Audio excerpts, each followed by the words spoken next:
Les routes de l'été Sud Radio, 10h midi, Gérard Klein. Bon alors moi je suis bien content, donc on est à Bourganeuf ici en Creuse. Il y a des gens qui parlent, c'est normal, vous allez les entendre de loin. Il y en a un qui parle qui s'appelle Pierre, il est de dos. Pierre, c'est Ferré tu me dis ? Ferré, c'est ça. Voilà, donc la voix de femme que vous venez d'entendre c'est Estelle. Estelle c'est l'âme de la concession, c'est elle qui fait tout en fait. Si. Les garçons c'est Franck, Kevin et Cyril, d'accord ? Dans la concession ici, c'est pas ça ? Franck, Michel, qui n'est pas là. Ah, pourquoi j'ai dit Michel ? Michel et Kevin. Alors, qu'est-ce qu'ils font, eux ? Alors, Franck, oui, notre carrossier. D'accord. Michel, technicien. Ouais. Et Kevin, notre vendeur. Bon, et le gars qui a apporté les 30 ou 25 voitures devant, il faut le virer tout de suite. Hein. Ah ouais, carrément. Oui. C'est vrai que c'est un peu le bazar, là. Moi, je suis d'accord avec vous. Quand on est arrivé, c'était tranquille, calme. Il y avait des voitures avant, des voitures modernes. Et puis, d'un seul coup, il est arrivé. Monsieur Philippe, vous le connaissez, le garçon qui a amené toutes ces voitures, là ? Eh oui, un petit peu. C'est un témoin de la passion Citroën. Donc, il nous a amené un peu une partie de l'histoire de Citroën, une grande partie. Ah oui, mais quand même. Donc, le monsieur qui parle, c'est Philippe Bauger. Quand vous entendez Clarisse Automobile, ça s'écrit pas 2SE, c'est pas le prénom d'une fille. C'est ça. Ça veut dire, qu'est-ce que ça veut dire Clarisse alors, Philippe ? Alors Clarisse, c'est un groupe de distribution automobile Citroën. On a Clara, les concessions Peugeot, Claro, des concessions Opel. Et aujourd'hui, on est là pour Clarisse, les concessions Citroën et DS. Alors, Philippe Bauger, c'est un garçon grand d'abord, avec des beaux yeux clairs. Toi aussi, tu as des yeux gris. Estelle, elle a les yeux gris. Non, j'essaie de décrire un peu le profil des gens. Vous êtes à la radio. Même si c'est filmé, on voit pas les gens de près. Donc, tu es un garçon, on se connaît bien. Hein. Il sait que moi, je suis emmerdant, râleur, etc. Toi, tu es brillant, je le dis devant toi. Tu as fait, je présume, des études assez compliquées, mais surtout, tu as un instinct de l'organisation et de la réflexion. J'ai un pote, c'est mon Bruno, qu'on avait ce matin au téléphone, qui réfléchit comme ça. C'est-à-dire que ça va très très vite, c'est comme dans un arbre, psiou, il y a des branches. C'est même pas un compliment, c'est une constatation. Donc toi, t'es patron, t'es un mec vachement important ici en fait. Oui, alors tu es adorable, c'est rempli de compliments, ça me gêne énormément. Non. Que je suis un parfait autodidacte. Donc j'ai absolument pas coûté cher à mes parents en termes d'études supérieures. Donc j'ai mon bac très jeune et j'ai eu très envie très vite de vendre des voitures et d'être dans ce milieu automobile. Donc non, je suis un autodidacte. Ah ben alors écoute, on n'en a jamais parlé. J'étais persuadé que tu as fait des études longues d'administration où je te voyais préfet, moi, genre. Bah écoute, non, j'ai peut-être une tête de préfet, mais en tout cas, donc, je suis un passionné d'auto et passionné de ce métier, comme tu sais. Alors ça t'a pris comment ? Pourquoi les autos ? Puis pourquoi Citroën en fait ? Ah mais dès l'enfance, c'est un rapport presque sensuel avec l'automobile. Quand j'étais gamin à hauteur de jante, je regardais les voitures, les formes, les carrosseries, les bruits des moteurs qu'on reconnaissait à l'époque de très loin, etc. Puis j'ai commencé à acheter des magazines. Et puis quand il a été l'heure de travailler, sans grand diplôme, j'ai commencé à vendre des voitures dans la concession de mon père, qui était concessionnaire Fiat à l'époque. Et puis ensuite Peugeot, et puis après Citroën, et désormais aussi Opel, et même Maserati si tu veux savoir, donc de très belles marques. Donc ce matin, entre 10h et 11h, on va dire, on va faire court. Estelle, tous les gens qui sont là, qui nous regardent, la dame en rouge, elle est top, j'ai parlé avec elle. Super. Elle est agricultrice, c'est ça. Donc elle a des vaches, des cochons. La femme qui est longue, avec une robe blanche, là, qui a une voix comme ça, qui a une très belle voix. Marie-Hélène. Elle m'a dit ça m'arrange, parce qu'à 11h, faut que je m'en aille, elle a un mariage ou un truc comme ça. Donc c'est parfait. L'organisation, top. Alors qu'est-ce qu'elle fait, elle ? Alors, elle est à la mairie, adjointe à la mairie. D'accord. Voilà. Et puis, il y a le monsieur qui fait du miel, enfin, il y a d'autres gens. Hein. Voilà, il y a d'autres gens, voilà. Donc si ça t'embête pas ? Une dame qui n'était pas prévue et qui vient d'arriver, c'est les bisons. Qui m'avait appelé mais qui n'était pas sûre de venir, et je vois qu'elle est arrivée. Les bisons ? Oui, les bisons. Où ? De Bourganeuf. Les bisons ? Bisons, on ne rigole pas. C'est vrai ? Ouais, je viens de l'avoir passé. Elle m'avait dit c'était pas sûr et je la vois. Donc, c'est très bien. C'était pas dans votre liste, je suis désolée. Bon. C'est Bourganeuf, c'est Citroën, on a fait un peu. Alors donc à partir des pubs qui vont venir à 13, ça doit être à peu près ça, entre 13 et la fin de l'heure, on fera venir tous les gens qui sont là, d'accord ? Voilà. S'il te plaît, c'est toi qui me les amèneras par un, etc. On fera comme ça. Sinon, pour raconter un peu l'ambiance ici. Donc on est, Philippe, on est dans une concession Citroën. C'est pas de la pub qu'on va faire jusqu'à midi, vous inquiétez pas. Évidemment, on va parler de Citroën. La DS, ma DS, la vieille de 69, la jaune, évidemment, c'est une DS Citroën, mais après il y a eu une évolution. Philippe vous en parlera. Et DS est devenu autre chose qu'une étiquette sur une voiture jaune. C'est ça? Ma DS est devenue une marque à part. C'est une jeune marque premium qui a 10 ans. Mais c'est vrai que cette auto est tellement mythique. Ce jus de crâne d'ingénieur, de designer, de sculpteur, parce qu'on parlait de Flaminio Bertoni hier, cette voiture est tellement mythique que Citroën avait eu l'idée à l'époque d'en faire une marque séparée, différente. Ça fait 10 ans que ça dure et ça fonctionne très bien. Ah, déjà à l'époque? C'est seulement il y a 10 ans en fait. La réflexion, c'est au remplacement de la C3. D'accord. Effectivement, l'idée se fait jour de faire une DS3 et puis devant le succès commercial de cette voiture et puis l'envie des Français d'acheter une voiture haut de gamme française. Tu sais qu'il y a eu plusieurs échecs dans l'automobile haut de gamme en France. Il y a eu des réussites, mais il y a eu aussi des échecs. Je crois que cette fois-ci, on tient le bon bout. Et DS Automobile était devenue une marque premium française un peu à part. Donc ici, quand on est arrivé hier, on a vu devant nous à droite ce garage rouge Citroën avec quelques voitures devant. À gauche, en face de ce garage, on a vu une énorme brocante. Je l'ai vu, hein, ton pote Estelle. Il m'a dit oui, pas de problème. Hein. Oui, vous venez quand vous voulez. Mais énorme. Ninon, elle serait très contente parce que vraiment, il y a des trucs dehors et dedans.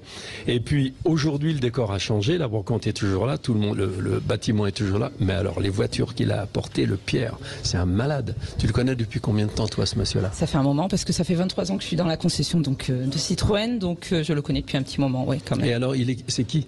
C'est un garagiste, un passionné de Citroën. Oui, retraité ou en fonction? Retraité, tout juste. Donc voilà, mais il va vous raconter ça tout à l'heure. Oui, tout à l'heure. Et sa femme, elle supporte ça parce que des fois, les femmes, ça les saoule. Mais elle adore les voitures, sa femme. Ouais.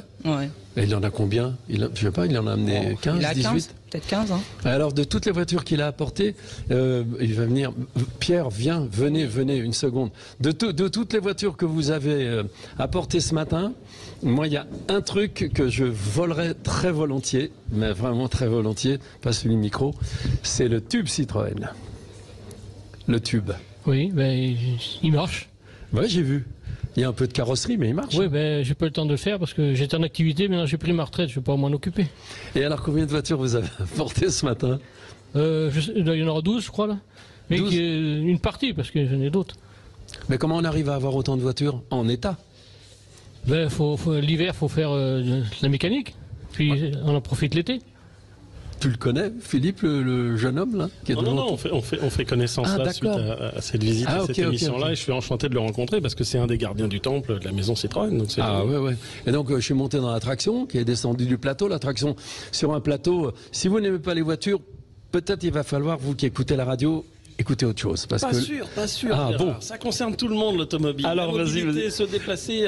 Franchement, je pense que ça. T'as raison. Quand on parle voiture, les gens décrochent au téléphone quand on les appelle, ça les intéresse. Ouais. Et donc, pour ceux qui aiment bien les vieilles autos, un truc marrant, quoi. Il avait donc une remorque avec une voiture dessus.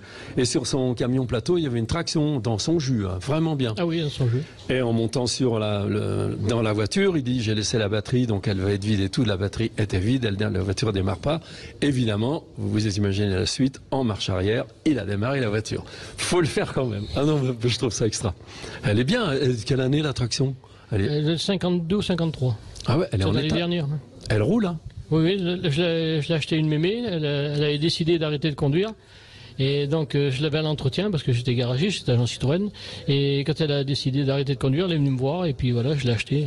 C'est bien. Et tous les hivers, parce qu'elle s'en servait pas l'hiver, elle passait l'huile de sueur avec une éponge sur toute la voiture. J'en ai enlevé au moins, je sais pas combien d'épaisseur pour pouvoir la faire briller. Mais elle brille pas encore, mais je vais aller à les mat, mais bon, c'est pas grave. Elle est vachement bien, très très bien. Bon, alors on se retrouve après les pubs, c'est-à-dire maintenant, pour 3 quarts d'heure avec tous les gens d'ici. D'accord, merci. Clarisse Automobile, distributeur Citroën, présente. Les routes de l'été Sud Radio, 10h midi, Gérard Klein. Alors là, Bourganeuf, on est en Creuse. Il y a un monde dans le cabinet médical. Ça fait cabinet médical. Tu sais, il y a une salle d'attente, donc il y a plein de gens qui regardent et tout. Puis alors, les visites médicales, c'est vous, là, vous êtes concernés. Donc à ma droite, le monsieur Jean-Pierre. Moi, je dis les prénoms parce que les noms, donc Jean-Pierre apiculteur. Oui. D'accord. Véronique, la boulangère qui est là, Sylvie, t'es là, voilà, le GAEC, on a déjà parlé un peu tous les deux, on a fait des photos, m'a parlé de ce cochon et tout. Marie-Hélène, adjointe au maire, finance, culture, tout ce qui est président, maire, machin, il faudrait mettre une musique de, bah oui, c'est important, respect, respect. Et elle vient de nous dire un truc, alors là, je suis scié.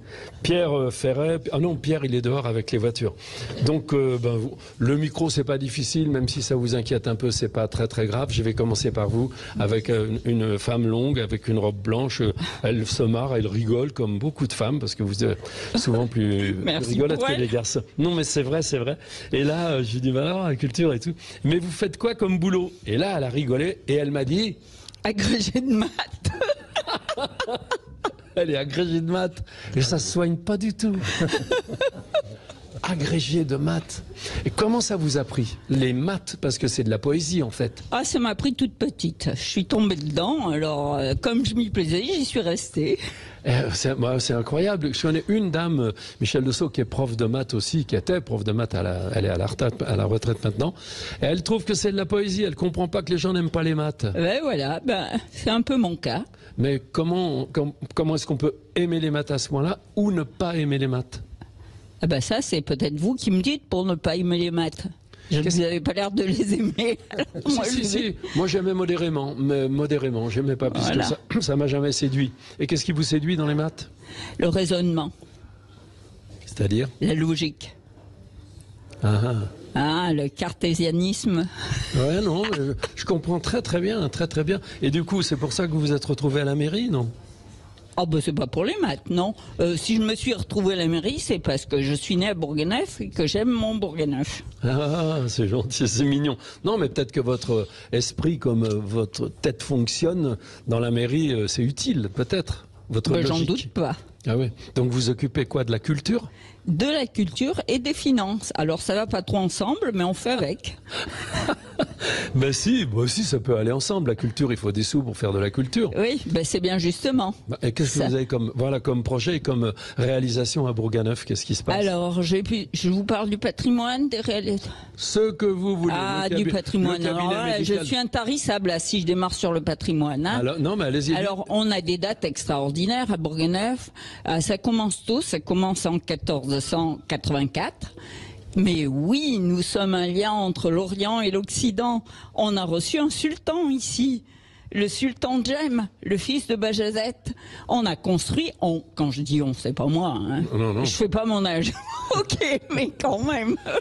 Elle fait pas son âge, ça c'est la vérité.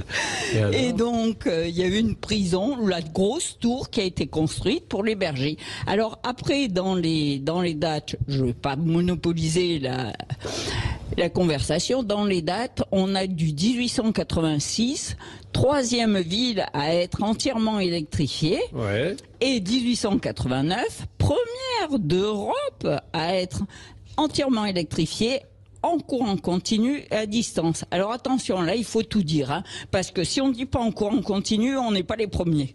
Alors on dit courant continu. Courant continu, donc voilà. Ça marchait comment? Il y avait des centrales non, oui, il y avait une micro-centrale hydroélectrique qui a été transportée avec l'eau des Jarreaux. D'accord. Voilà. Et après, le courant alternatif est arrivé. C'était en même temps, il y a eu une vraie bagarre entre les deux. Parce qu'il était plus transportable, en fait. C'est-à-dire, il perdait moins d'énergie sur les fils. Et alors, en maths, un beau petit mouvement sinusoïdal. Ah, mais c'est magnifique. La vie, c'est un mouvement sinusoïdal. Voilà, tout à fait. Il y a des hauts, il y a des bas. Exactement. Voilà, c'est un haut aujourd'hui. Bon, ouais, c'est un haut. Non, regarde, c'est rigolo. Tout le monde se marre, vous rigolez, voilà. Tout le monde est là, donc c'est un haut. Alors, j'ai oublié une autre date. Je tiens à le dire, 2022, inauguration du pôle des énergies.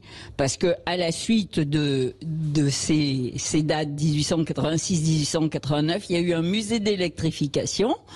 Et comme on a trouvé que c'était un peu vieillot, on a travaillé sur les énergies renouvelables ou pas.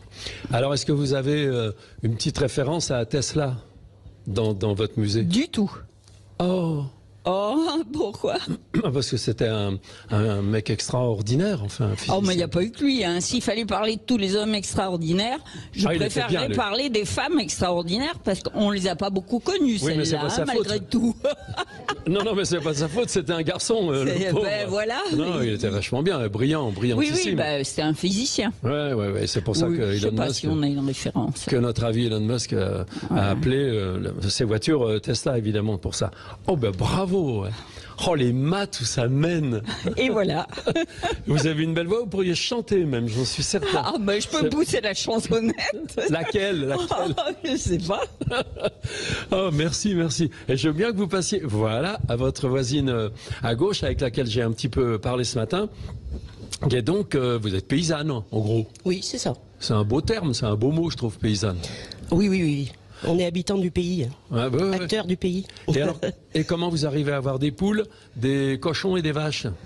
Ah ben parce que diversifier c'est bien, on met pas tous nos œufs dans le même panier et puis en bio plus on a de culture, plus on a de diversité, plus c'est facile quoi. Et il y a qui enfin pour travailler avec vous? Vous n'êtes pas toutes seules? On est 6. Ah 6? Oui. On est 6, oui. Ah ouais. Donc on a beaucoup d'hectares mais on fait vivre beaucoup de monde. Ouais mais c'est voilà. Bien. Et ces gens-là sont des gens d'ici? Oui. Comment sauf un grenoblois qui a été le pauvre. que j'ai été chercher à Valence quand je faisais mes études. Ah ouais, et il est resté? Et il est resté. Depuis combien de temps? C'était en 86. Et vous avez des enfants? 2. Alors ils sont grenoblois ou non, une parisienne architecte et un Rochelais marin. Ah, donc ils sont pas là? Non, ils sont pas là. Ah, c'est embêtant. Oh, des fois, ça peut être embêtant pour les petits-enfants, s'il y a des petits-enfants. Oui, c'est ça. Pour essayer de les voir. Mais donc, dans les fermes, on n'a pas beaucoup de temps, en général, à soi. Alors, nous, on a décidé de prendre du temps pour nous et nos enfants. Donc, on est organisé justement à plusieurs pour pouvoir prendre des week-ends, des vacances. Oui. C'était une priorité de préserver la famille, quoi, déjà au départ. Ouais, les vaches, c'est des vaches à lait, à viande? Non, limousine, la vache à viande. Ouais. Donc veau sous la mer et tout ça? Non. Pas de veaux, juste vaches à viande. Elles font des veaux, les veaux grandissent. Soit ils font du broutard, mais enfin ça c'est très peu, qui partent à l'engraissement en local.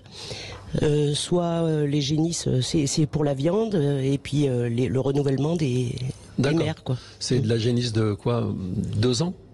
Oui, on commence à la vendre à 2 ans. C'est ça. Ouais. Et puis nous on a une boucherie, enfin un local de transformation à la ferme. Donc on fait de la vente directe de viande. Ah ouais. Ça paraît toujours cruel de parler de ça. Bah oui, mais les broutards, qu'est-ce que vous faites des mâles? Les mâles, certains sont castrés, pardon. Ouais, non, pour les âmes sensibles. Non, moi je faisais ça aussi, c'est le mieux. Puis on fait un bœuf si on est patient et qu'on a les moyens de le faire. Voilà, on fait des bœufs et puis les génisses, on les vend à partir de 24 mois, quoi. Ouais, c'est ça. Et vous vendez pas aux Italiens, vous? Non, nous on vend pas aux Italiens. Ah, c'est bien.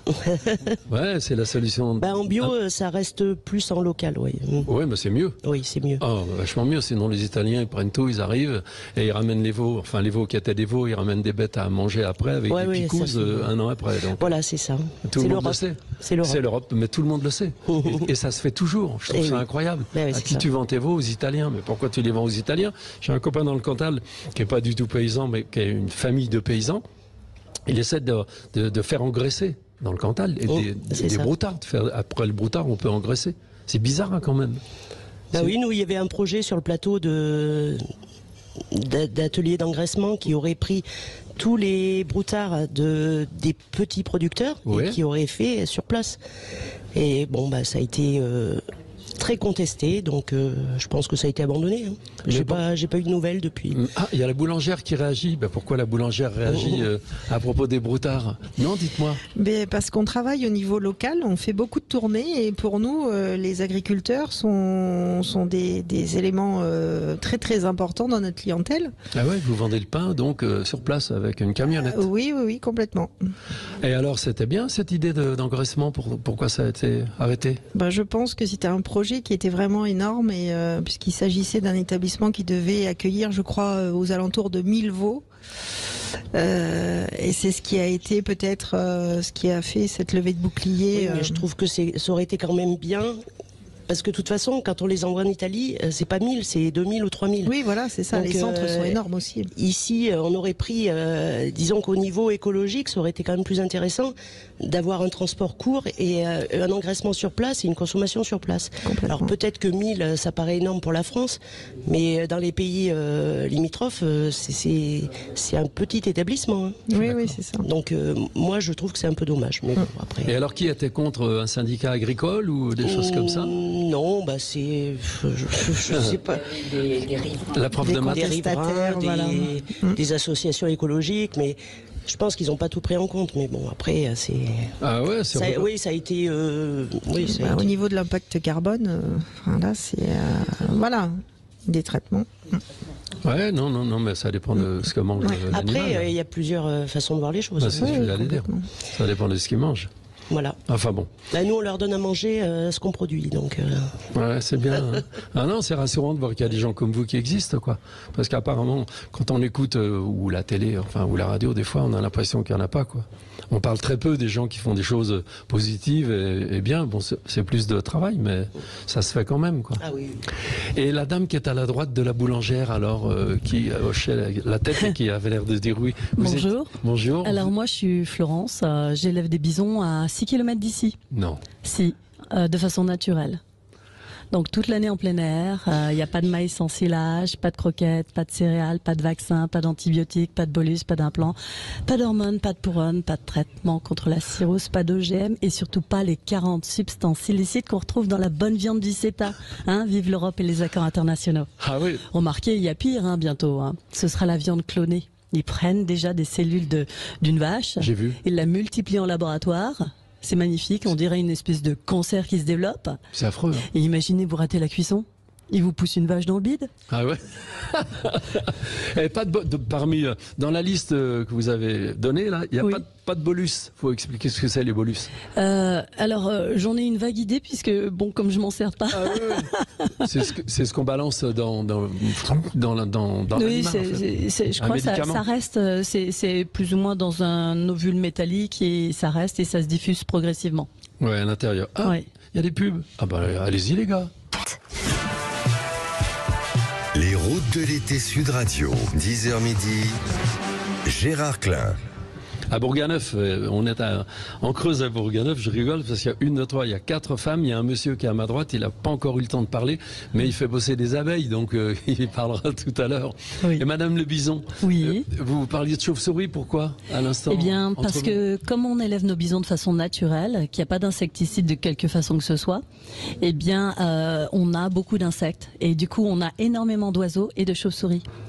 En première année de confinement, on a eu un ornithologue qui est venu faire une observation nocturne sur 4 heures. Il nous a recensé 11 espèces de chauves-souris différentes, dont la grande noctule.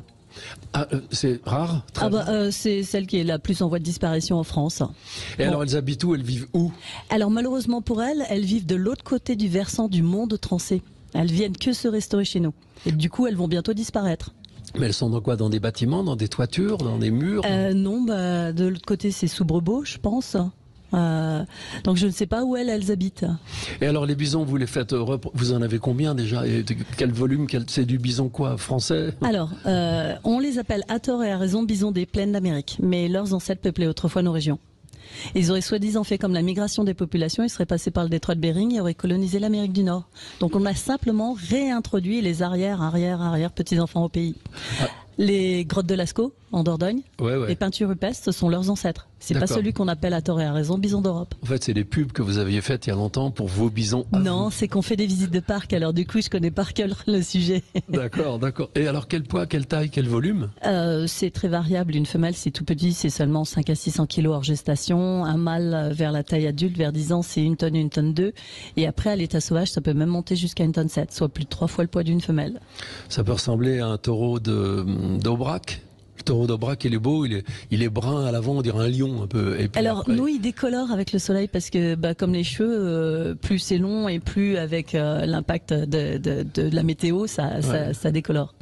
Donc non, il n'est pas brun. La tête est brune, oui, mais la pilosité qui est sur le haut du torse décolore.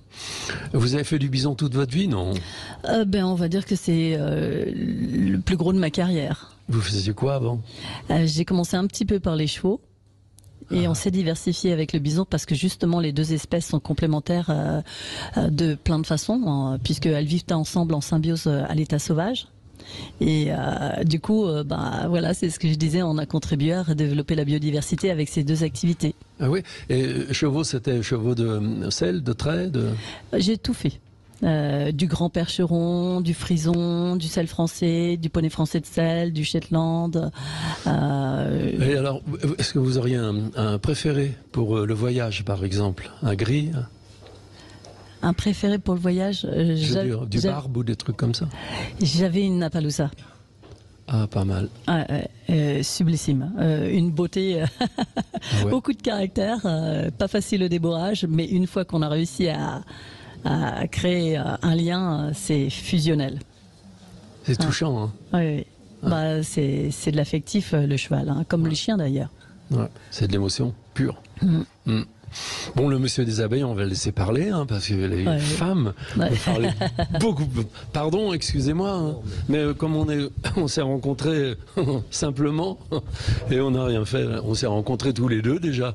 On parlait de vos cochons, des poules. Quelle race de cochons? Je crois que c'était des culs noirs. Il y en a parfois, non, c'est des cochons roses, des cochons normaux, ordinaires, quoi, etc., etc. Et donc vous, c'est les abeilles. Oui. Vous en avez combien?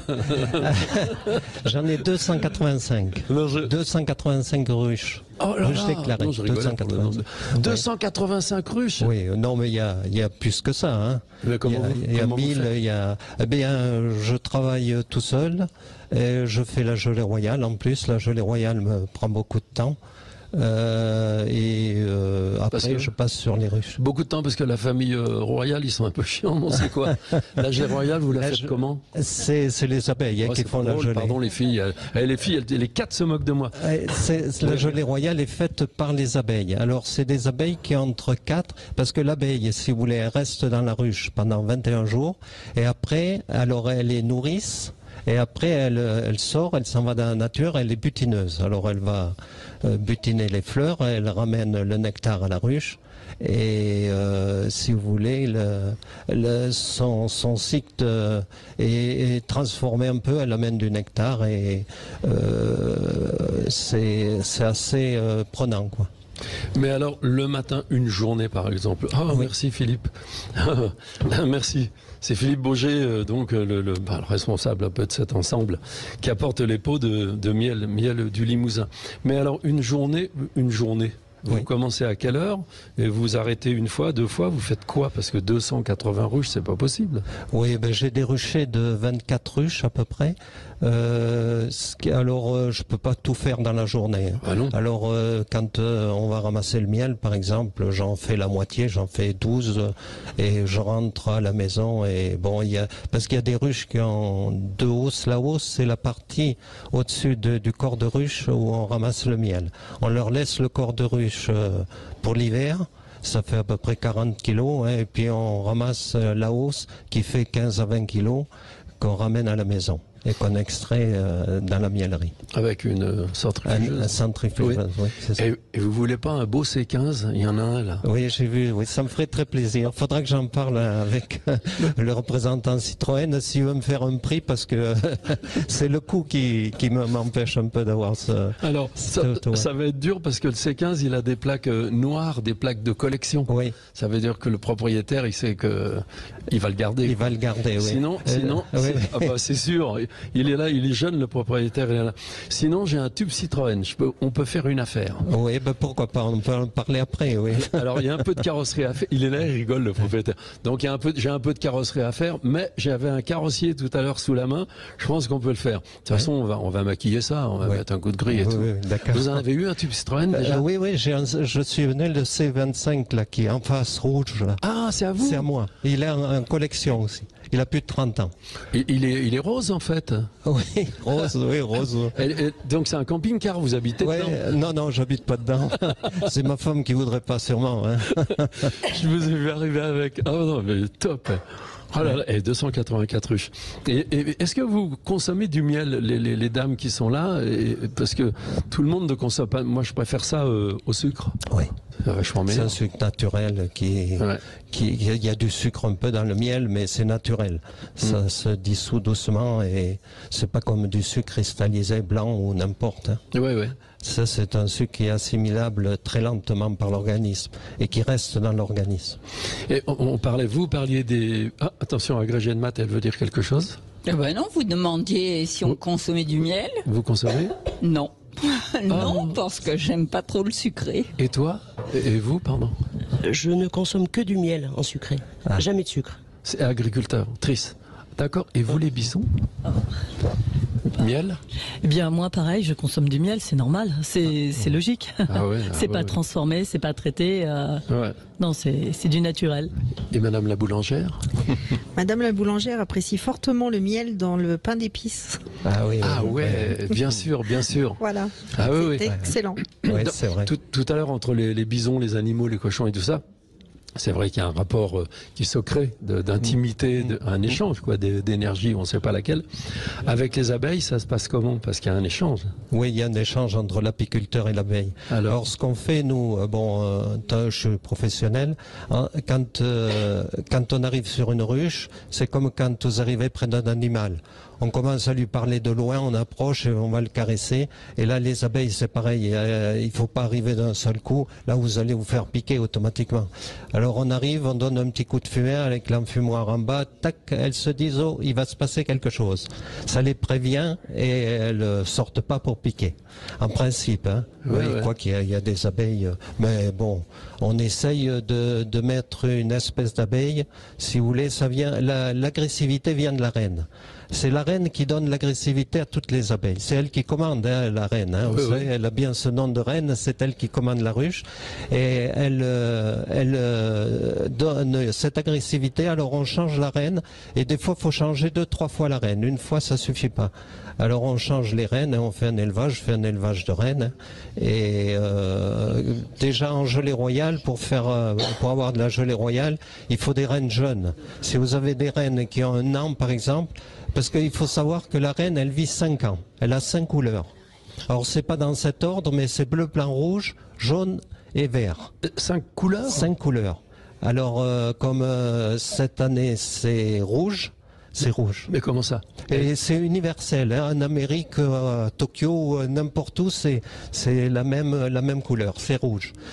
Alors, on a un stylo et qu'on met derrière la tête. Là, derrière la tête, il faut surtout pas le mettre sur les yeux. Et on met un petit point rouge. Et elle le garde, ça dépend. Les autres ont tendance à le lui gratter, tout ça.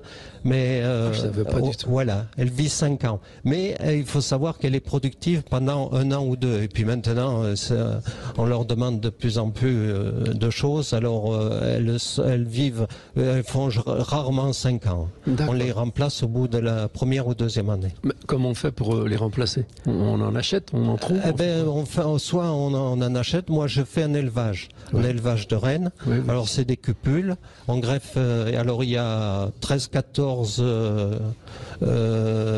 cupules sur c'est des barrettes. C'est des barrettes. 13 ou 14 cupules. Et alors on greffe avec des larves qui sont nées de moins d'un jour, de moins de 24 heures. Mais c'est gros comment? C'est plus petit qu'un œuf. Hein. Un œuf, parce que l'abeille, elle naît de l'œuf. Alors, je vais vous dire, le cycle à peu près de l'abeille, 4 jours d'œuf, et puis l'œuf éclot, ça devient une larve jusqu'à 9 jours. 9 jours, elle est operculée, et l'abeille naît au bout de 21 jours. Le mâle, 24 jours, et la reine, 16 jours. C'est la reine qui est la plus vite née sur le marché. C'est-à-dire que alors, quand on fait un élevage de rennes, on compte les 4 jours d'œufs, et puis on laisse passer 5 jours, ça fait 9-10 jours. 9-10 jours, elle est pas née, hein, elle est toujours dans la cupule. Et alors on détache cette cupule, on enlève la reine dans la ruche. Ouais. Il faut orpheliner, on appelle ça orpheliner, on enlève la reine et on met cette cupule à la place. Et au bout de 16 jours, cette nouvelle reine va naître. Et on sait que... Alors pour m'en rappeler, si vous voulez, je mets une punaise devant la ruche. Alors si elle est de cette année rouge, ben, je mets une punaise rouge. Je passe devant mes ruches, j'ai pas besoin d'ouvrir la ruche pour savoir quelle année elle a. Je sais qu'elle est de cette année. Et comment elle prend le pouvoir, la reine? Eh ben, elle prend le pouvoir parce qu'elle émet des phéromones. Vous savez, quand la reine va se faire féconder... Comme tout le monde. Elle émet des... Voilà, comme tout le monde. Elle émet des phéromones. Et les mâles, ils tournent autour de la ruche. Ils sentent que cette reine, elle va sortir.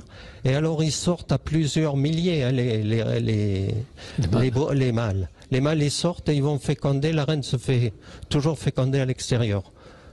C'est le... Quelle histoire! Oui. Ah ouais, c'est Woodstock. Alors, si vous voulez, bon, c'est un peu technique, qu'est-ce que je vais vous dire. Alors, le mâle, il féconde la reine, et puis il laisse ses entrailles, c'est parti. Alors, le deuxième enlève les parties, et il va se mettre à sa place. Ils se battent pour ça, et le mâle meurt, bien sûr, quand il a laissé ses parties, il tombe en vrille, il meurt. C'est-à-dire, le mâle qui a fécondé la reine, il meurt. Il sait que, mais bon, il sait pas au départ, mais parce que c'est les phéromones, c'est l'envie de vouloir effectuer cet acte qui fait qu'ils sont aussi nombreux autour de la reine. Et comment on apprend tout ça? Ben, on apprend tout ça. J'ai fait pas mal de cours apiculture, en élevage. Bon, pour faire la gelée royale, il faut prendre des cours, bien sûr. C'est assez technique, la gelée royale.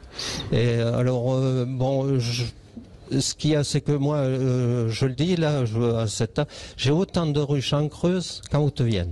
Parce que j'ai des petits problèmes avec la Creuse, vous comprenez, qui disent qu'il y a trop de ruches à tel endroit et que... Alors, on a des petits problèmes. Mais bon, moi, je pense que je suis pas trop concerné parce que j'ai autant de ruches. J'ai 10 ruchers. Il y a 5 ruchers en Creuse, 5 ruchers en Haute-Vienne. Et moi, je suis pas loin de la Creuse. Mais oui, bien sûr. On est à côté. Et comment on transporte on trouve un essaim, par exemple, accroché, comment on le récupère, comment on fait? Alors, pour le récupérer, alors s'il vient que d'arriver, il n'a pas fait de brèche, ce qu'on appelle une brèche, c'est qu'il a commencé à faire de la cire. Alors il est facile à récupérer là. Quand il a fait la cire, c'est plus difficile parce qu'il se colle après la cire et c'est plus difficile. Alors on a une ruchette, on met un escabeau dessous et on récupère. Vous êtes habillé On est habillé, bien sûr. Et alors comment un essaim? Comment à quelle heure les pubs maintenant? Ah bon, bah alors quelques pubs et je reviens. Une petite question. Allez-y les gars. Les routes de l'été Sud Radio, 10h midi, Gérard Klein. Alors à Bourganeuf, donc en Creuse, après 11h, on parlera auto, d'accord? On parlera voiture avec Philippe Bauger, puis avec d'autres personnes qui ont apporté les voitures. Mais pour l'instant, on est encore avec les 4 jeunes femmes qui sont là. Je vis qu'avec des filles, j'ai que des filles. Donc 4 filles, j'allais dire, parce que comme je suis vieux, je pourrais être votre père, et peut-être votre grand... Bah ouais, évidemment, je pourrais être votre père. Mais là, bon, je termine avec le monsieur qui est apiculteur. Donc, qui est Jean-Pierre. On en était, après on a à l'essaim, je lui demandais comment on décroche un essaim, mais ce que je voulais savoir, c'est comment ça se forme et comment elles s'accrochent les unes aux autres. Elles sont sur le dos, comment? Oui, elles s'accrochent les unes aux autres, surtout celles qui font la cire. C'est-à-dire que l'abeille, quand elle les nourrisse, elle naît. Alors il faut savoir que le premier travail qu'elle fait le lit. C'est-à-dire qu'elle nettoie la cellule. Parce que la reine, elle pond environ 2000 œufs par jour. 2000 œufs. Alors la reine n'a pas le temps de nettoyer la cupule. Hein. Alors l'abeille, dès qu'elle naît, son premier travail, c'est nettoyer la cupule. Elle nettoie la cupule pour que la reine vienne pondre. Et les déchets, elle les met où? Eh bien, elle les sort. Elle les vire. Elle les vire.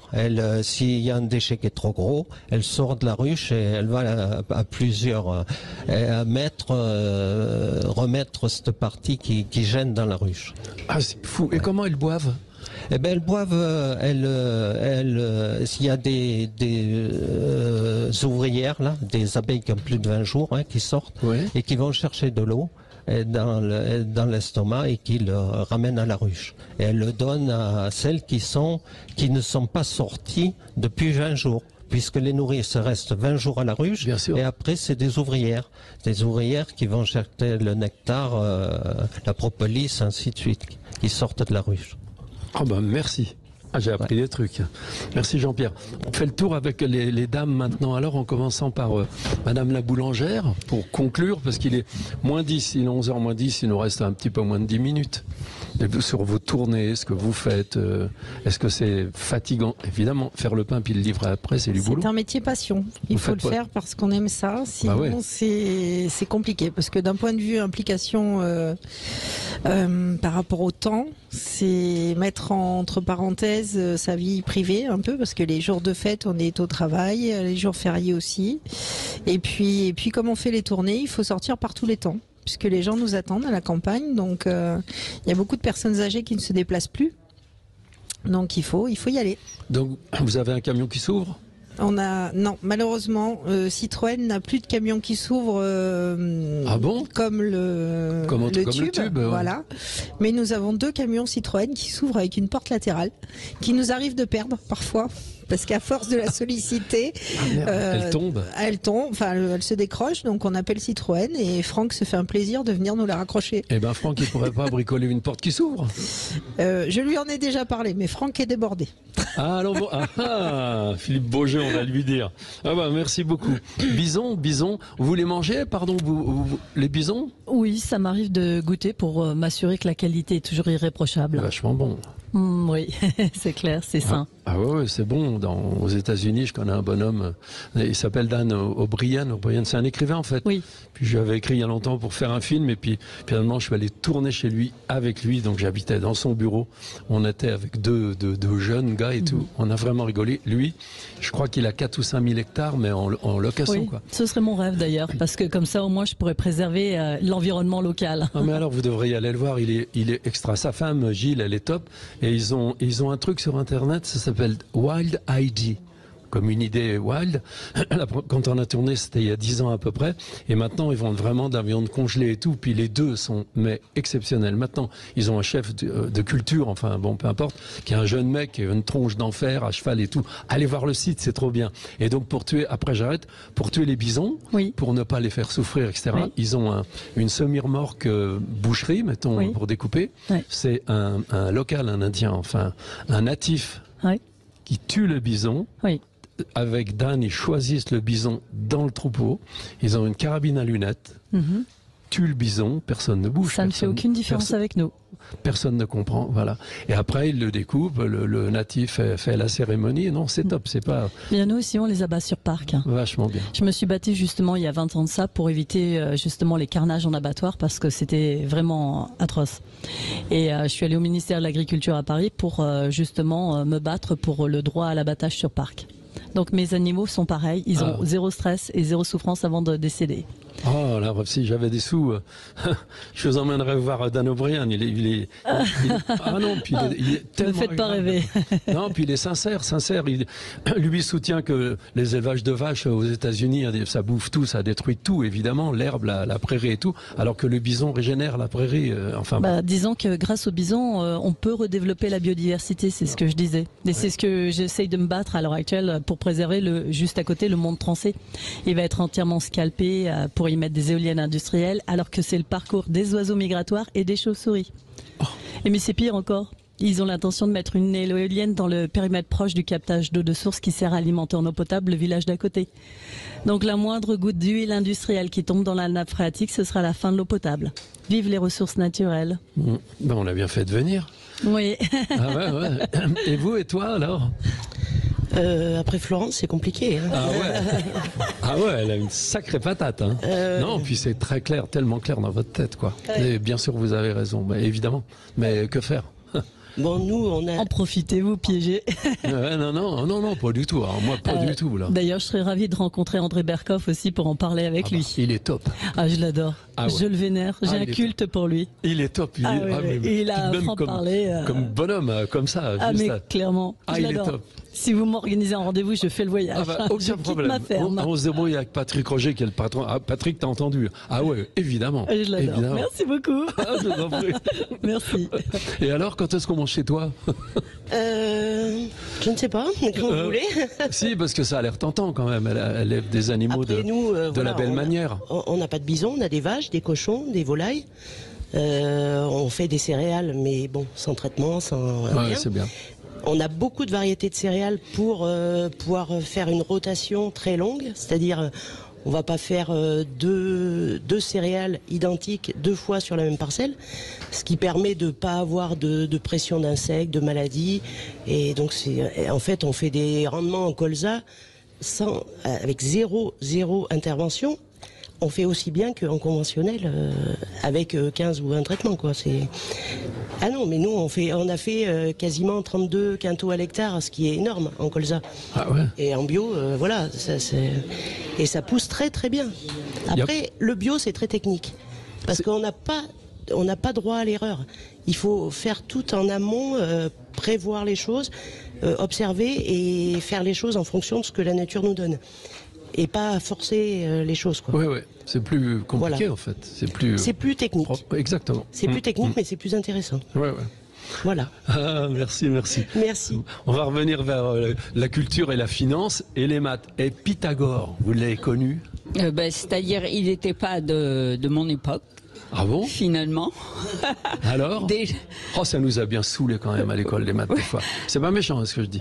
Par contre, en revanche, le dessin, la musique, tu vois, quand on est vieux, je me touche la poitrine quand on est âgé, si à l'école on avait vraiment mis en avant le dessin, la musique quand on est âgé, on serait vachement épanoui. En revanche, les maths, c'est formidable. Mais j'ai 80 ans, moi.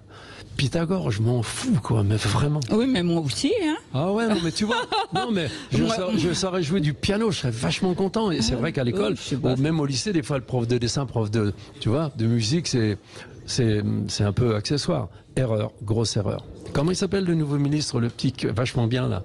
Je ne sais pas, mais je voudrais voir. Ouais, Gabriel, le petit Attal, qu'est-ce qu'on veut dire là? Il est très bon, On va lui demander. Non, de mettre en avant Je me souviens, au collège à Épernay, on était pensionnaire, prof de dessin, tout le monde s'en fout. Moi, je vous invite à venir à Bourganeuf, déjà, tous ceux qui nous entendent, visiter la Tour Zizim et le pôle des énergies. Ah bah je veux bien. Et même la ville, ça sera avec plaisir. Alors, je ne produis rien, mais je produis de la culture. Ouais, non, c'est vachement important. C'est aussi important. Ah, c'est très très bien. Vous êtes top, les filles, c'est vrai, hein. Ah ouais, les femmes, pardon, les dames, je vous pas confondu. Enfin bon. Non, mais à l'âge que j'ai maintenant, tout le monde, vous pourriez être mes enfants. Vous vous rendez pas compte de ça? Véronique, ma fille, elle a 57 ans. Il n'y en a pas une qui a 57 ans. Il faut qu'on dise papa. Ouais, exactement. Et lui, il me dit pépé. Bon, alors, 57. Vous croyez qu'il y a des petites publicités, là? Oh non. Les routes de l'été Sud Radio, 10h midi, Gérard Klein. On est à Bourganeuf, en Creuse, concession Citroën, beaucoup de voitures Citroën évidemment dehors, c'est pas du tout de la publicité, on s'en fout, c'est simplement que je roule avec une vieille DS de 1969 et puis ici, il y a un peu toutes les époques et il y a Philippe Bouger que je connais, qui est un homme responsable de Clarisse Automobile, on va dire, pour faire court, c'est ça. Et pendant ce temps-là, Madame Livison est en train de donner ses coordonnées, son téléphone et tout pour Percoff. Faut absolument le voir. Et puis on sait jamais si aller voir Dan O'Brien quand même, on peut pas savoir. Il faudra trouver des gens. Il y a peut-être des gens qui ont des ronds en fait, qui savent pas quoi faire. Ils vous payent un billet d'avion. Moi je l'appelle le Dan et vous allez là-bas, vous serez reçus. Ils sont d'une gentillesse et c'est à tomber. Dis-moi. And I'm fluent in English. C'est vrai? Mais pourquoi? Yes, of course, because I'm French and Australian. Ah, c'est parfait. Super, elle parle parfaitement l'anglais. Vous êtes particulière, hein, vraiment. Ah ouais, si, vous avez et une voix, et une attitude, et une allure, et un parcours sans doute particulier, française. Bah oui, sûrement, je ne vais pas vous poser de questions, mais regard clair, yeux bleus, cheveux blonds, déterminé, un nez, un petit nez. Non, j'explique un peu, qu'on voit la face, le visage des gens dit beaucoup de choses. choses en fait, beaucoup. Monsieur Philippe, alors Philippe Bauger, tu fais comme tu veux. Est-ce que tu veux parler des voitures, des vieilles, des nouvelles, de l'évolution de la mobilité et tout? De toute façon, tu as tout ça dans la tête. Alors c'est toi qui gères, comme tu veux, vraiment. Alors, on va parler du plus simple. On part du plus simple. On est chez Citroën. Ouais. On est chez Citroën. C'est une marque mythique. Il y a des marques comme ça dans le paysage automobile. Il y a Alfa Romeo, il y a Citroën. Il y a des gens à l'autre bout du monde qui connaissent très bien ces marques parce qu'il y a une espèce de mythe Citroën. Voilà. On se rappelle que c'est depuis 1919. D'accord. Que c'est une marque qui a un nombre d'icônes et de voitures mythiques parmi les plus nombreuses. Je te fais pas l'affront de te réexpliquer ce que c'est que la DS, la 2 chevaux. Ouais. D'accord, la traction. Ah, bien sûr. D'accord. Et une foultitude d'autres modèles qui sont devenus iconiques. Et Citroën est la marque qui est la plus collectionnée dans le monde. Je ne savais pas si tu le savais. Non, pas du tout, je savais pas. Donc c'est la marque la plus collectionnée dans le monde. Donc il y a un vrai mythe Citroën. Voilà. J'aime le fait que tu dises qu'on n'est pas là pour faire de la publicité. Oh, vraiment. Et pour les auditeurs qui nous écoutent, franchement, on est entre passionnés d'auto. Voilà. Moi, je ne défends qu'une chose, c'est la machine elle-même, c'est-à-dire l'automobile, qui est un produit pas comme les autres. Et je sais qu'on s'est entendu et retrouvé là-dessus. Et je sais que tu roules aussi dans une vieille Laguna, et que tu vas changer pour une Xantia. Donc, je sais que toi et moi, il y a absolument aucun snobisme. On fait pas de prosélytisme. Exactement. Voilà. On n'est pas là pour vendre une marque plus qu'une autre. Non. Même si effectivement on est chez Citroën et il y a un mythe Citroën et les auditeurs qui nous écoutent et on va parler un petit peu de l'histoire, mais il faut aussi parler d'avenir. Il va se passer des choses géniales chez Citroën. Plein de gens se posent la question et on a des possesseurs de Citroën qui sont ici en se disant mais que va devenir Citroën? On a entendu tout un tas de bêtises. Est-ce que cette marque va devenir une marque low cost? On sait qu'il y a une marque roumaine attachée à la marque aux losanges et qui a un beau succès en France. Est-ce que Citroën va devenir une marque low cost? Est-ce que Citroën va monter vers le haut de gamme ou pas? Mais non, puisque finalement c'est le positionnement de DS Automobile. Citroën, c'est Citroën. Citroën, c'est quoi? C'est le confort, c'est l'innovation et c'est des voitures qui sont accessibles. Et Citroën, ça a toujours été ça. Et donc il n'y a pas besoin de se prendre la tête pendant des siècles pour définir ce que c'est Citroën. Et on peut déjà annoncer que il y a eu des révolutions. Tu as parlé de la DS, tu as parlé de la 2 chevaux qui devait sortir avant-guerre, qui devait sortir avant la Deuxième Guerre mondiale. D'accord. La DS, c'est une réflexion première partie des années 40. Elle devait sortir avant la guerre? Elle devait sortir avant et les prototypes des 2 chevaux avaient été planqués soigneusement dans des greniers fermés, bétonnés, etc. Pour pas que les Allemands piquent le projet.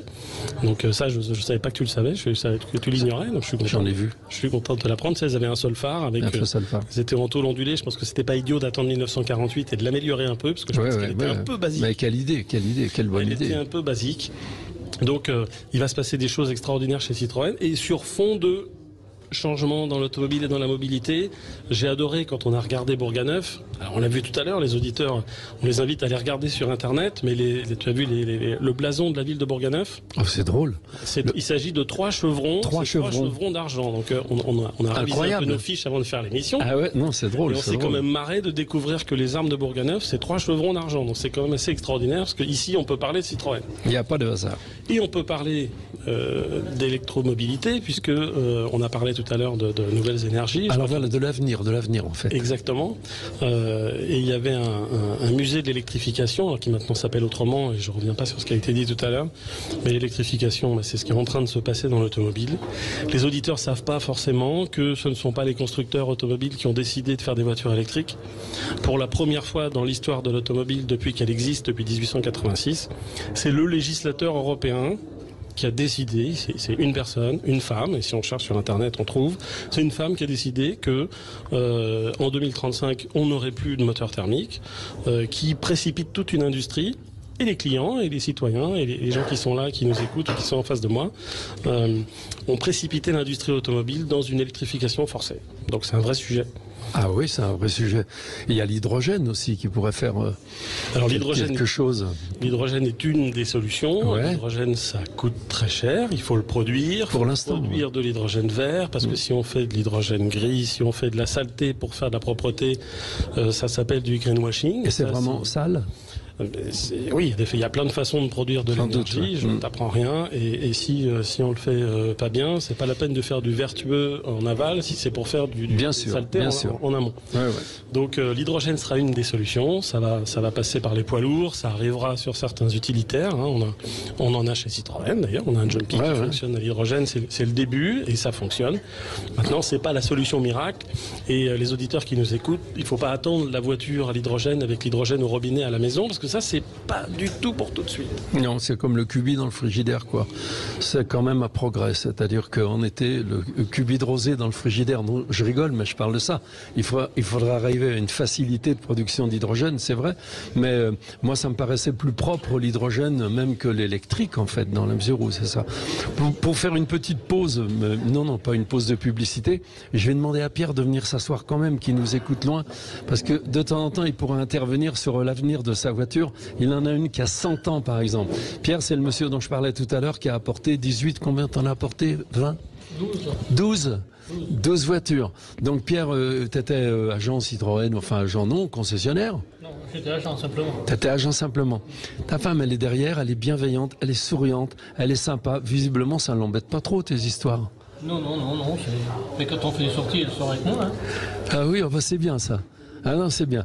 Et donc tu ressembles à un ami à moi, un très très bon ami, je te tutoie, oui. Hein, mais vraiment, Michel, il s'appelle Michel, je l'appelle Michel Mécanique, c'est un mec extra, il est retraité, et rien dans la mécanique, hein.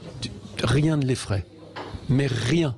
Oh bah oui, c'est pas trop compliqué ça, bon on va le faire et tout. Et ça, j'adore. Moi je suis pas bon, j'ai une fille, Mélie, elle a passé un CAP de mécanique, elle a un autre métier et elle a été reçue avec 15. Donc elle voudrait monter un garage depuis toujours.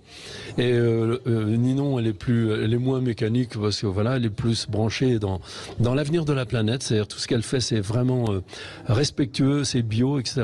Il n'y a pas beaucoup de personnes qui font des choses aussi bien. Et donc, toi, tu as toutes ces voitures où et t'en fais quoi? Et pourquoi est-ce qu'elles sont toutes en bon état? Elles sont toutes en état. Quand j'étais agent Citroën, donc j'ai récupéré des voitures parce qu'à l'époque il y avait les baladurettes, les jupettes là qu'on mettait à la casse, donc ça me faisait mal au cœur de mettre des voitures à la casse. Alors avant qu'elles rentrent en concession, donc il y a des voitures qui étaient mortes, pas de problème, mais il y a des voitures qui pouvaient, comme la BX GTI là, je l'ai sauvée parce que sinon elle était à la casse. Donc avant qu'elle rentre à la concession, j'allais voir le propriétaire, je lui dis voilà, il en donne 2000 €, moi je te donne 2000 € tout de suite et je récupère ta voiture, mais elle va pas à la casse. Alors les anciens qui étaient sentimentaux, eh ben ils avaient leur argent tout de suite et puis moi je récupérais la voiture. Ah ouais, c'est j'ai récupéré beaucoup de voitures comme ça pour les sauver, pour pas qu'elles aillent à la casse, parce qu'aujourd'hui c'est notre patrimoine quand même. Ah oui, non mais je suis d'accord, je suis vraiment d'accord. Le tube Citroën qui est là, il y a longtemps que tu l'as acheté ou pas? Oh, il y a bien une dizaine d'années, oui. Ah ouais, donc de toute façon avec lui on est tranquille, on ne pourra jamais rien lui racheter.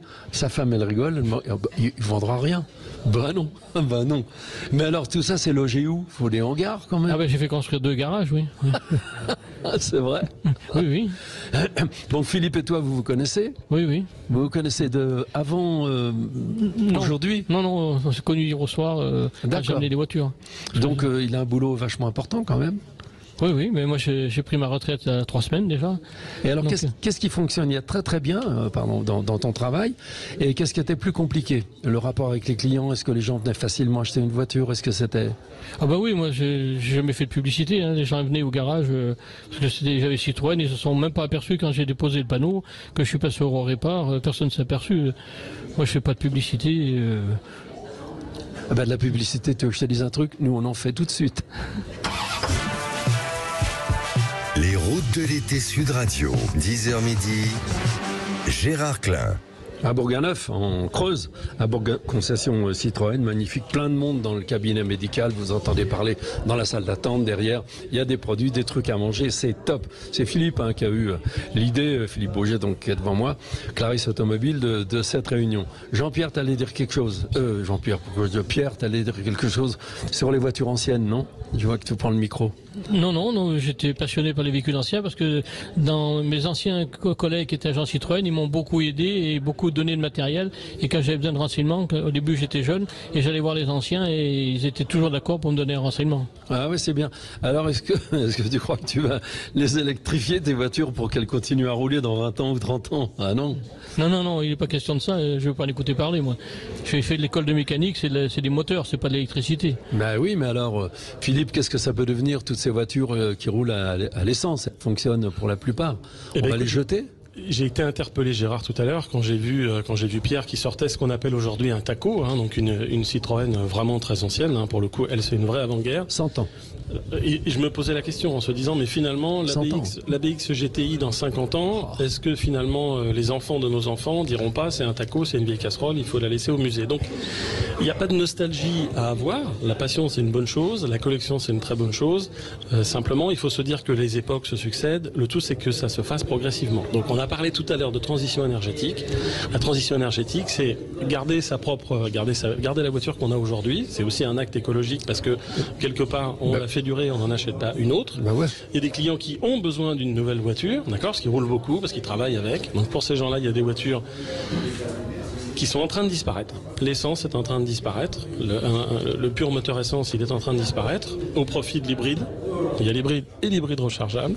Le diesel est en train de disparaître. Le diesel, il va s'éteindre il a déjà disparu chez certains constructeurs. Il va disparaître chez Citroën en fin d'année prochaine.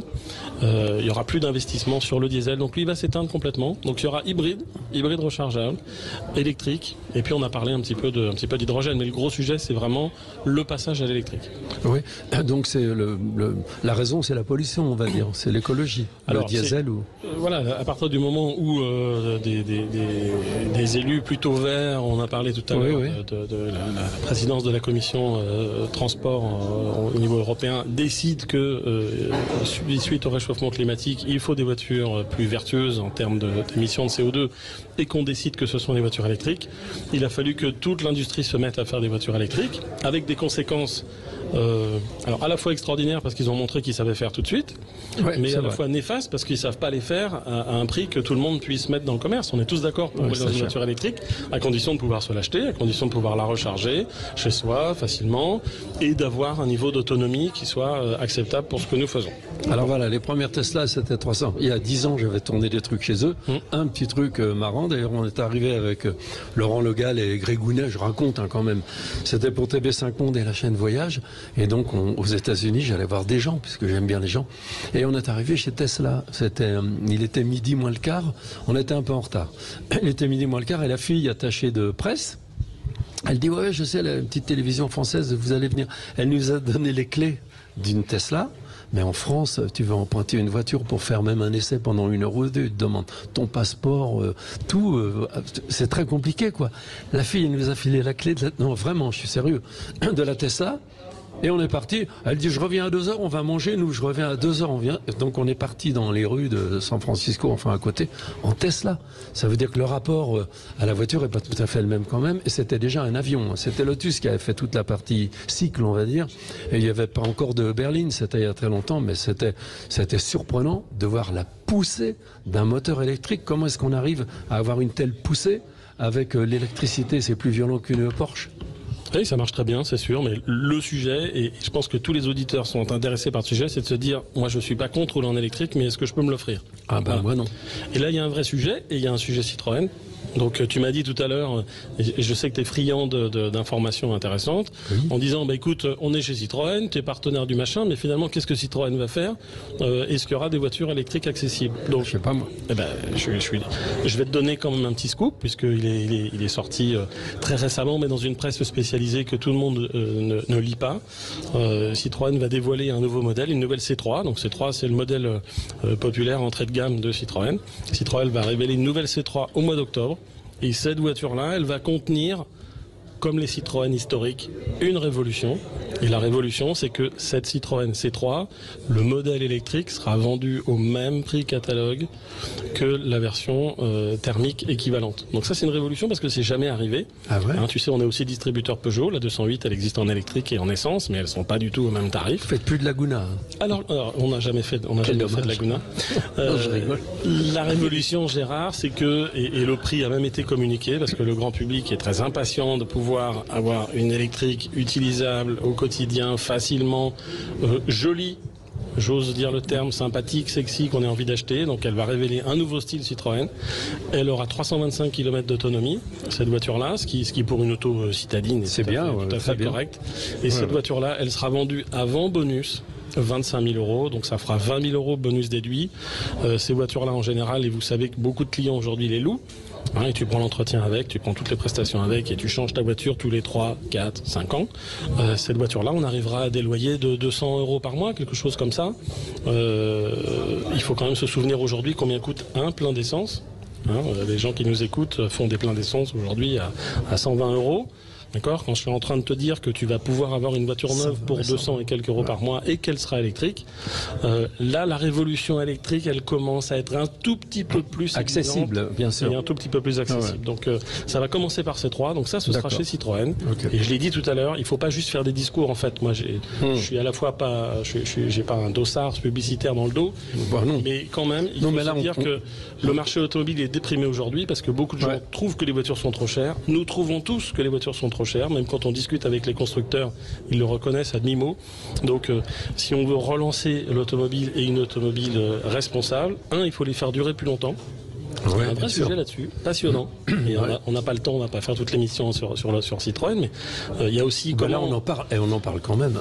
Je rigole. Mais non, mais on est passionné. C'est comme quand on discute avec Renaud Robody, qu'on salue aussi. Ah, Renault. Alors, le Renault, petites observations automobiles, donc c'est sur Internet, il s'appelle Renault, et vraiment, il est extra. Et il a une bonne tête, il est bien élevé, et il fait des trucs très intéressants, mais très, on le connaît tous les deux, et c'est vraiment un mec extra. Exactement. À propos de voitures anciennes, puis il a une bonne approche, il aime ça, il aime bien ça, il se la pète pas, il est pas du tout, il fait pas de bruit, c'est pas monté comme de la télé, tu sais, speed avec des trucs. C'est un mec bien.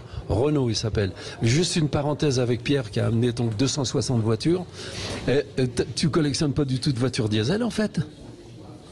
Non, j'ai pas de diesel, non. J'ai diesel tous les jours, mais pas en collection, non. Eh ben alors, est-ce que tu crois qu'un jour les diesels, ça sera des voitures de collection, pourquoi pas? Ben oui, si un modèle qui est en bon état, je dis pas que je le prendrai pas, oui. Ah ben moi je sais ce que je veux. Hein. Moi je veux un break Xantia, TDI. On en avait un avion, il disait Françoise, c'est mon avion. Magnifique, mais magnifique. De collection, je suis sûr que ça sera une voiture de collection un jour. C'était une voiture parfaitement réussie, la Xantia. Vraiment. Hein. La CX était parfaitement réussie, de Citroën évidemment. La DS, non, fais gaffe, t'as une gap. La DS, c'est réussi. Et je trouve que la Xantia, pour la fin des diesels, on va dire, ça terminait un petit peu, on sentait que ça allait se terminer les diesels. C'était vraiment réussi. Tout était réussi, le confort, la motorisation pour moi, et quand tu accélérais, quand tu roulais trop vite sur une autoroute, tu sens la voiture qui descend, tu sais qui baisse. Extraordinaire, vraiment. Donc voilà, avis aux amateurs, non pas aux amateurs, je lui ai dit à peu près 200 fois à Philippe, si tu vois passer un beau exemple, gasoil. Et donc tu n'as pas de voiture gasoil diesel? Non, j'ai que des essences, non, je sais pas... Mais une anecdote, là, la CX Turbo 2, c'est une dame qui l'a mis au point, le moteur diesel turbo. Ah bah raconte. Ah ben, je sais pas le document, mais c'est une dame qui l'a mis au point. Ah ouais? Une femme qui l'a mis au point, c'est sûr. Ce moteur? Oui. Nous, moi j'ai eu une CX GTI Turbo 2 essence, avion. Donc c'est vrai moi je suis convaincu Citroën depuis longtemps, donc je vais arrêter de dire ce mot-là. On va inventer un autre mot. Philippe, qu'est-ce que tu voulais dire pour la suite de la motorisation? Non, alors on a parlé effectivement de l'avenir de Citroën qui va être très sympa, et j'aimerais tellement qu'on soit au mois d'octobre et que vous voyez la voiture en vrai. Moi j'ai eu la chance de l'avoir en vrai 2 fois, et encore une fois c'est pas de la publicité, parce que je lis parfois les commentaires sur internet en disant ça nous emmerde d'entendre de la publicité pour une marque. Évidemment il est dans son costume de vendeur, non, je suis dans mon costume de passionné. Hein, on a regardé ça tout à l'heure, l'histoire de cette marque, 1919, André Citroën, qui est en plus un homme de marketing bien avant l'heure. Bien sûr. Flaminio Bertoni, qui est un sculpteur. On faisait dessiner les voitures par des sculpteurs, alors parfois avec bonheur, parfois avec des lignes un peu mais plus non, tu me disais hier que ce Bertoni, ce bonhomme qui a donc dessiné la DS d'un coup de crayon, c'est lui qui faisait les voitures. On en a eu plein de Citroën, mais ça coûtait rien. Hein. À l'époque, une Ami 6 ou un truc comme ça valait rien du tout. Donc c'est lui qui a dessiné pare-brise arrière fuyant de...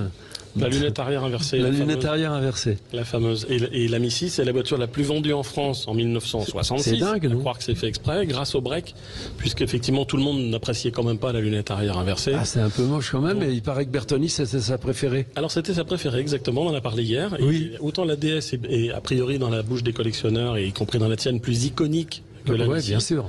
Et bien pour autant, Flaminio Bertoni, il dit que son chef-d'œuvre, c'est la Mi 6. Et alors ce qui est très intéressant, c'est que les designers les plus célèbres sont toujours très fiers d'avoir dessiné des voitures populaires.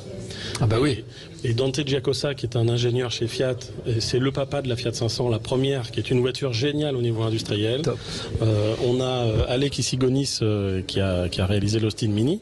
Oui. D'accord, c'est des garçons qui font 1m89, ils font ma taille, l'un et l'autre. Ah, c'est drôle. C'est marrant parce que tout le monde me dit, moi j'ai une Fiat 500 dans ma collection. Il a les yeux bleus en plus. Et donc les gens m'interrogent toujours en disant, mais comment tu fais pour tenir dans une Austin, comment tu fais pour rentrer dans une 500? Mais Alec Issigonis, Dante Giacosa étaient des ingénieurs en chef chez British Leyland et chez Fiat, et ils faisaient ma taille, donc ils pouvaient ne pas rentrer dans leur création. Ah là, c'est dingue. Et ces voitures sont d'un point de vue design et ingénierie incroyables, tout comme effectivement la Panda qui avait été dessinée par Giugiaro chez Fiat.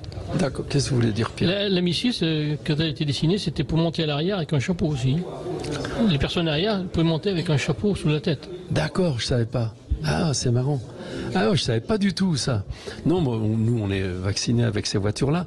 Mais la plus ancienne que tu as apportée, c'est quoi? C'est une trèfle, non? Une Saint-Chaux. Ouais, Saint-Chaux 1922. J'ai fait les 100 ans à la Ferté-Vidame, j'y étais avec. Alors, la Ferté-Vidame, ça va disparaître, il paraît. Le circuit, c'est malheureux. C'est le Vatican de Citroën, on va voilà, dire. C'est là où c'est les pistes d'essai. J'ai tourné sur les pistes d'essai justement pour les 100 ans. Là.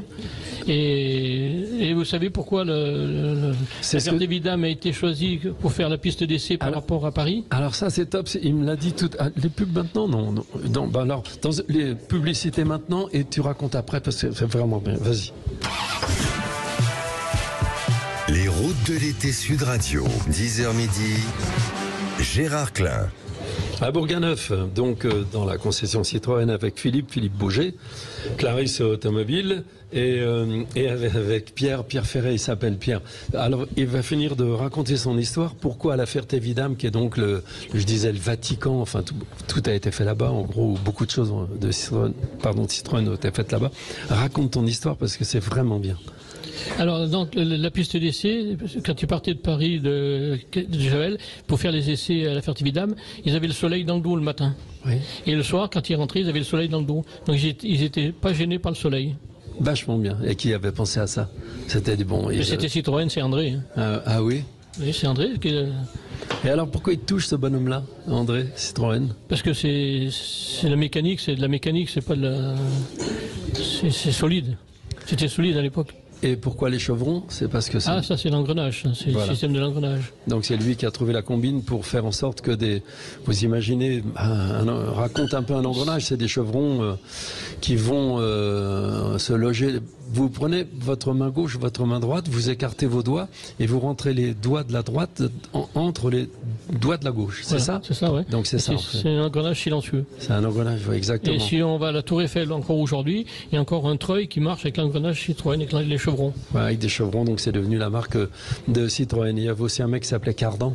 Cardan, qui travaillait avec lui, qui a inventé les cardans. C'était les cardans. Un cardan, c'est tout bête. Avec vos deux mains, vous allez voir. Main gauche, main droite. Ok.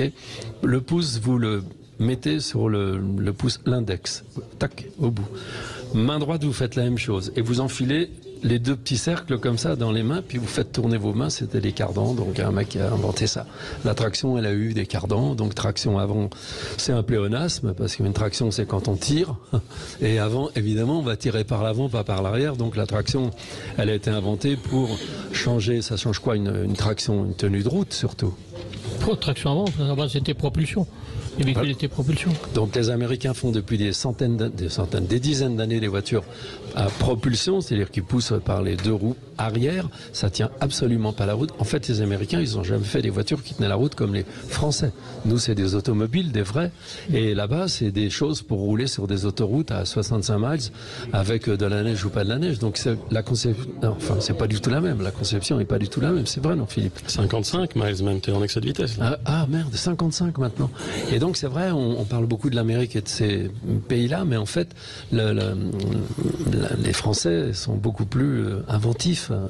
C'est vrai, à cette époque-là, il y a des choses extraordinaires qui ont été inventées, dans même un carburateur. Un carburateur, ça marche comment un carburateur? L'essence, elle n'est pas mélangée à de l'air. Les molécules d'essence sont explosées, c'est ça, dans un carburateur. Voilà. Il y a le diffuseur au milieu du carburateur. Donc on ne sait pas, les gens ne savent pas dans quoi ils s'assoient. Maintenant ils ne sauront plus puisqu'il n'y aura que des voitures électriques. Ah mais il y a quand même du génie industriel dans les voitures électriques, Gérard. Bravo. Ah non mais alors, on peut en parler. Alors moi je suis collectionneur, j'ai des voitures thermiques, je roule en voiture électrique ou hybride dans le cadre de mon travail. Mais ayant la chance de pouvoir de temps en temps aller chez les constructeurs et de voir à quoi on réfléchit et à quoi on travaille, je te promets de me croire que les sujets typiquement d'aérodynamique, comment optimiser, comment baisser les consommations des voitures électriques. Les voitures électriques, on va pas mettre des batteries, on va pas mettre 800 kilos de batterie, 1 tonne de batterie dans une voiture, ça n'a aucun sens. D'accord ? Donc ils sont en train de travailler d'arrache-pied, et c'est là que l'automobile c'est passionnant, c'est que le génie humain est quand même à l'œuvre pour essayer d'optimiser les autonomies des voitures, d'accord, avec des pompes à chaleur pour éviter de solliciter la batterie avec certains accessoires. Un travail sur l'aérodynamique qui est incroyable. Et on parle de Citroën et de DS. J'ai vu une base de travail aujourd'hui sur laquelle les ingénieurs de DS Automobile sont en train de bosser avec un maîtrise du flux aérodynamique, mais qui modifie carrément la forme de la voiture. Je ne sais pas s'ils sont capables d'aller au bout de la prochaine voiture ou sur celle d'après, mais je te promets de croire que, bien sûr, on peut être nostalgique des carburateurs, des injections, des turbos, etc. Mais ce qui est en train de se passer, le travail sur l'allègement des voitures, qui sont devenues très lourdes, tu le sais, avec beaucoup d'équipements, des équipements parfois superflus, inutiles.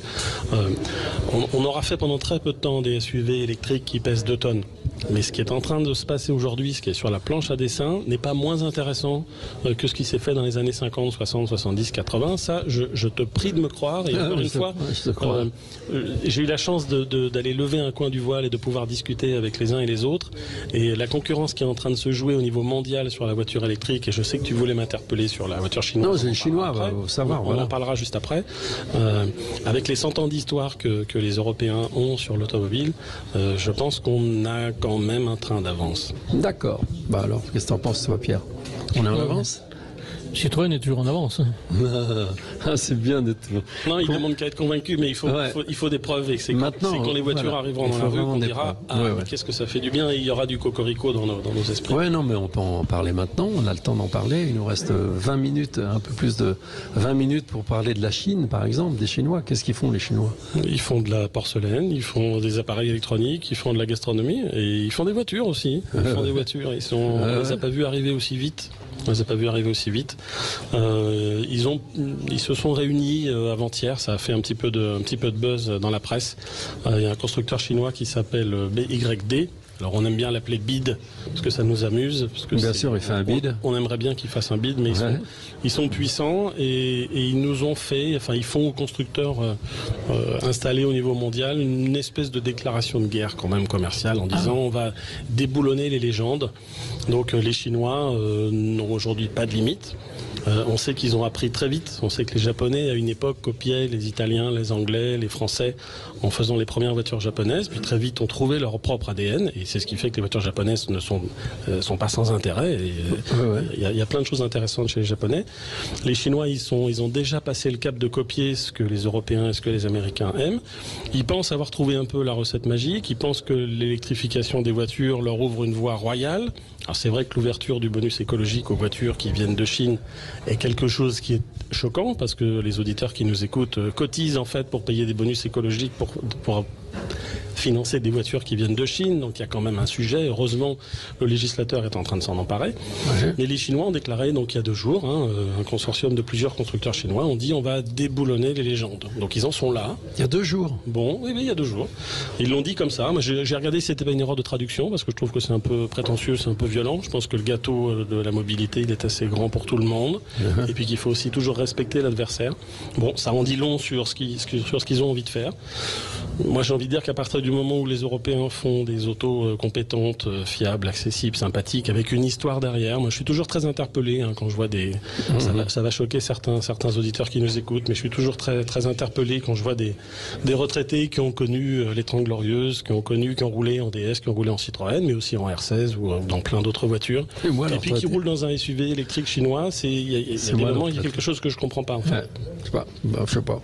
Nous on n'a pas ça. Moi j'ai une DS 1969. D'ailleurs tiens, avant de venir ici et de rouler longtemps, ma vieille DS, elle a été en soins intensifs. Mais vraiment, carrosserie, soins intensifs, bon c'est pas parfait mais ça va. Motorisation, heureusement je suis tombé sur l'homme, voilà, donc qui sait tout, qui sait tout. Pour moi il est vraiment, Olivier Fouquet, il est top. Et il met les mains dans le moteur, il me dit mais non, l'embrayage c'est là, donc elle roule bien. Mais est-ce que tu crois, Philippe, par exemple, c'est une question, que pour aller dans le Béarn, demain matin ou tout à l'heure on va dans le Béarn, c'est loin quand même. Est-ce que je pourrais avoir, par exemple, le privilège d'essayer, Antoine, qu'est-ce que t'en penses, qu'on ait une voiture où on est un peu moins chaud? Ça pourrait faire rêver, en effet, parce qu'il y a quand même presque 600 km à faire. Ouais. Et alors, comment t'as supporté jusqu'à maintenant les voyages en DS jaune? Parce qu'en ta compagnie, c'est facilement supportable, on va dire. T'es gentil, t'es gentil. Même il s'est endormi une fois quand même. Non, on chante des chansons italiennes, on chante des vieilles chansons françaises et ça nous supporte en fait au final. Ouais. Mais côté clim, le petit éventail à droite, c'est léger. C'est léger en effet, et comme j'ai cru comprendre qu'ils annonçaient des très grosses températures, surtout la semaine prochaine, Elisabeth Borne nous a envoyé un petit message hier soir pour nous prévenir, et en nous disant que voilà, si c'était possible, peut-être faire un petit échange, mais c'est à contre-cœur. Je sais pas, en tout cas, Babette, on la remercie quand même, elle est cool, elle nous appelle, elle nous dit fais gaffe GG. Bon, on se cause comme ça, tu vois, avec Emmanuel c'est pareil, c'est des potes, Il va venir d'ailleurs bientôt. Ouais, il va venir. Avec Elon Musk, le président de la République viendra avec Elon Musk, et le Cat Elon, il est un vieux Babylone, je disais, il nous a prêté un truc formidable qu'on n'a pas trop utilisé parce qu'on ne veut pas le casser. Donc, revenons à la question que nous posons à Philippe, en fait. Est-il possible, si jamais il y avait quelque chose dans le coin qui traînait... Bon. Mais une location. Oui, voilà, une petite location à CDD à durée déterminée. Tout à fait. D'une semaine. Oui. Pour pouvoir descendre dans le Pays Basque. Mais sans risquer d'abîmer la jaune, tu vois, elle va avoir chaud. Et puis là, elle est là depuis hier soir, elle est plutôt bien ici quand même. C'est ce qu'elle nous a dit. On peut la voir en direct sur le site de Sud Radio, elle est juste derrière toi, elle est très bien placée et elle prend du bonheur quand même. À Bourganeuf, en pension une petite semaine, je pense que c'est possible si Philippe est d'accord. C'est tout. C'est ce qui s'appelle une demande très bien formulée. Oh, c'est un truc de faux cul, là, quand même. C'est un peu un truc de faux cul. Vous avez fait ça tellement bien. C'est quand même une énorme rigolade. Enfin, moi, je suis admiratif et je pense que ceux qui nous écoutent aussi. Gérard, tu ne te caches absolument pas d'avoir 80 printemps passés, même 81. Ta DS, elle est de 1969. Ouais. D'accord. Donc, heureusement, il y a Antoine pour rajeunir tout ça du bas de ses 22 ans. Il a 21 ans, Mais ça fait quand même une moyenne d'âge un peu élevé. Et donc, vous vous êtes fait les kilomètres, trimballé tout le matériel dans la DS. Donc c'est quand même pas rien. Alors ça a beau être une voiture géniale, mais elle est quand même sortie au milieu des années 50, d'accord. Puis elle a quand même un peu l'âge de ses artères. Oui. Toi non, mais elle oui. Et donc effectivement, on a un petit peu parlé pour la dernière semaine de laisser tomber l'icône DS pour passer à DS automobile tout court. Donc tu vas laisser ta DS, on va la garder, on va la bichonner. Je sais qu'Estelle est super contente et les amis qui sont venus nous voir sont contents de se prendre en photo à côté de ta belle DS qui porte quand même sur l'aile arrière gauche les stigmates d'un stationnement un peu optimiste. C'est moi. Sorti de si on peut arranger. De toute façon, c'est que moi, il y a que moi qui la conduit de toute façon. Non, mais c'est pas grave. Mais donc bien sûr qu'on va te prêter. Tu vas laisser ta Citroën DS et on va te prêter un DS7 de chez DS Automobile. Alors, c'est comment? C'est très différent. Alors c'est un SUV parce que beaucoup de clients veulent rouler plus haut. Donc là aussi, on sait que nos amis écologistes entre guillemets n'aiment pas les SUV parce que c'est trop gros, trop lourd, ça prend trop de place. Sauf que c'est haut, c'est confortable, c'est très sûr en cas de choc. Pour faire les kilométrages que tu vas faire pour aller dans le Pays Basque, c'est l'archétype de voiture qui convient. D'accord, c'est une hybride rechargeable. Donc elle sait faire les deux. D'accord, elle sait rouler à l'essence, elle sait rouler à l'électrique. pas très longtemps en électrique, parce que tu peux faire une 60aine de kilomètres en électrique, mais tu verras que quand ta batterie est vide, ça fonctionne comme une hybride tout court. Donc je sais qu'on est venu ce matin avec, et quand on est venu de l'hôtel, on a séjourné hier. On est content. Dis merci au monsieur. On va faire l'émission dedans tellement qu'on est bien dedans, je pense. Ouais, même on va dormir dedans. Oui, pas bête. Merci en tout cas. Ah ouais, merci. Merci beaucoup. Bon allez, ça va, calmez-vous. Non, merci beaucoup, on est vachement contents. Et tu sais quoi, on va te rapporter un béret. Donc voilà, vous allez pouvoir. Je vous accompagnerai volontiers parce que j'adore le Pays Basque. Je vous accompagnerai volontiers, mais en tout cas voilà, vous allez pouvoir cette hybride rechargeable. Vous allez découvrir la conduite semi-autonome. Ah ouais, ça doit être top. Voilà, enfin tous les équipements d'une. Il y a la radio, dedans. Oui, il y a la radio dedans. Sud Radio dedans. Évidemment qu'il y a Sud Radio dedans avec le DAB.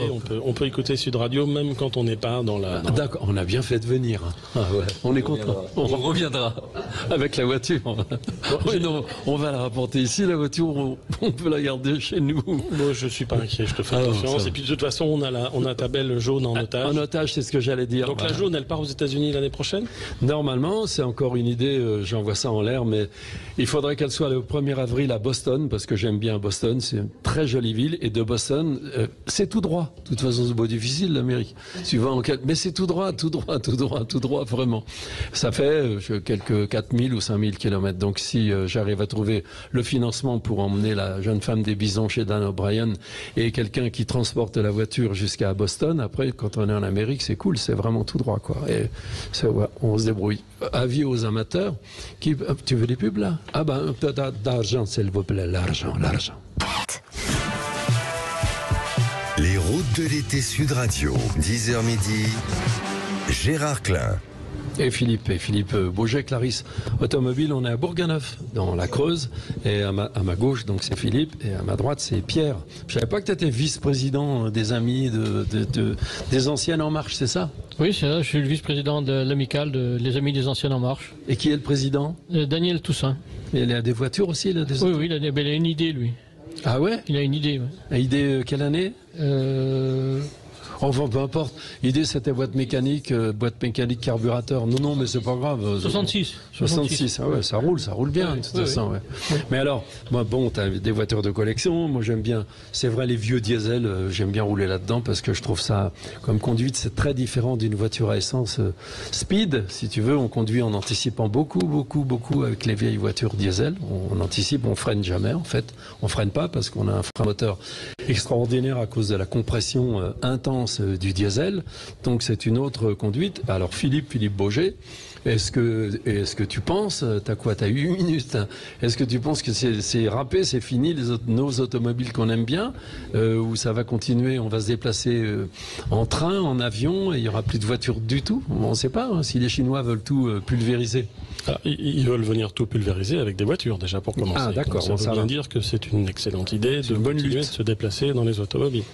Deuxième chose, les Français ont beau parfois ne pas avoir le moral, être un peu déprimés, ils font quand même beaucoup de bébés. La pyramide des âges, elle est plutôt large en bas. Les besoins en mobilité vont croissant. Ils passeront par la route. On ne va pas construire de rails, de tramways devant le domicile de tous les auditeurs qui nous écoutent. Ça n'arrivera pas. On n'a pas les moyens de faire ça. Donc ça passera par la route. La bonne nouvelle, c'est qu'on fait année après année des voitures, même s'il y a des exceptions et de temps en temps des problèmes, des voitures qui sont de plus en plus fiables, de plus en plus durables. Pierre qui est en face de moi, il sait qu'il y a des voitures au bout de 7-8 ans, dans les années 50, 60, elles étaient déjà rouillées. Aujourd'hui, une voiture qui a 20 ans, si elle est bien entretenue, elle fonctionne très bien. On va pour preuve ton ancienne Laguna, qui a rendu l'âme que tardivement. Même pas d'ailleurs. Bon, bah alors, même pas. On va continuer. Donc, je l'ai dit tout à l'heure, le mot important, c'est transition. Et il faut de la nuance, du calme, du respect. Voilà, il y a des clients aujourd'hui qui roulent dans des voitures qui ont 20-25 ans. Respectons-les, foutons-leur la paix. D'accord? Fournissons-leur des pièces détachées. Réservons-le meilleur accueil dans nos ateliers. Il y a tout un écosystème. On est là à Bourganeuf, 3 collaborateurs. D'accord. Tout à l'heure, pendant l'émission, Gérard, tu ne sais pas, un fils est venu, la 50aine d'années, avec sa maman, 80 ans, en panique parce qu'elle s'est fait voler son antenne. On ne savait pas qu'il y avait de la délinquance à Bourganeuf. Elle s'est fait voler son antenne sur sa C3. Qu'est-ce qu'on a fait tout à l'heure? Alors, on n'est pas du tout en train de vendre des antennes de C3. Ben, on en a pris une sur une autre et puis on a dépanné cette cliente. Voilà. C'est ça qu'on veut. C'est un service de proximité. Et il y a un moment, l'automobile est... Elle est vilaine quand elle prend la grosse tête, quand elle est prétentieuse. Voilà, quand elle est l'objet qu'on aime, de mobilité simple, accessible. On a parlé de C15. Voilà, la C15, c'est la 2 chevaux camionnette d'aujourd'hui. Voilà, mais la C15, elle était regardée avec un certain mépris. C'était un côté utilitaire, boniche, pas bon marché, pas sexy. Aujourd'hui, ces voitures-là, on les garde, on les conserve. Un Citroën Berlingo, on le garde, on le conserve. Voilà. Les voitures, quand elles sont utiles, on les garde et on en a besoin. Donc de toute façon, l'occasion a de très beaux jours devant elle. On parle toujours que du neuf, on parle que des marques. Oui, c'est vrai. Mais l'occasion, c'est toutes les marques. L'occasion aujourd'hui, c'est 5 fois plus de gens qui achètent des voitures que les particuliers des neuves. Ah ouais. D'accord. Le marché de l'occasion aujourd'hui est 5,5 fois plus gros que le marché du neuf à particulier. Ah ouais. D'accord. Donc c'est colossal. Ça montre bien que l'occasion est quand même une valeur refuge. D'accord. Donc nous, notre métier de distributeur et de réparateur, c'est d'entretenir et de faire durer ces voitures-là et de progressivement, pour servir les besoins des clients, leur proposer des loyers, parce qu'on n'a pas parlé, mais c'est vrai que là aussi, alors je connais les commentaires, je sais que les gens disent super, non seulement le gars il fait la pub de Citroën, mais en plus il nous fait la pub de la location. Alors c'est pas ce que je suis en train de dire, mais aujourd'hui on est en train de travailler sur les 3 ou 4 vies d'une voiture, où tu auras une voiture, on parle de la nouvelle C3 électrique à 25 000 €, on la vendra à 20 000 bonus déduits, le premier client pendant 3 ans paiera peut-être 235 € par mois, au bout de 3 ans il nous la rendra et en prendra une autre. Et puis on aura un deuxième client qui nous louera cette même voiture d'occasion au bout de 3 ans, peut-être 185, 190 € par mois. Sa vie continue, la vie de la voiture. Il nous la rendra dans 3 ans. D'accord. Et on est en train de travailler sur les 3 vies, voire peut-être une 4e. Ces voitures-là, elles vont durer aussi. Donc c'est là que les constructeurs automobiles qu'on regarde parfois comme des industriels un peu cyniques qui font des grosses voitures très chères, etc. Il y a quand même une vraie prise de conscience. D'abord que la voiture va continuer, qu'elle est sauvée. Ça, c'est quand même une très bonne nouvelle. À la fois pour les passionnés et à la fois pour les citoyens que nous sommes tous qui ont besoin de se déplacer, qui de temps en temps ont l'impression qu'on va nous obliger, qu'on va nous mettre sur un vélo. D'accord. Les écologistes les plus excités nous disent il faut quitter l'automobile.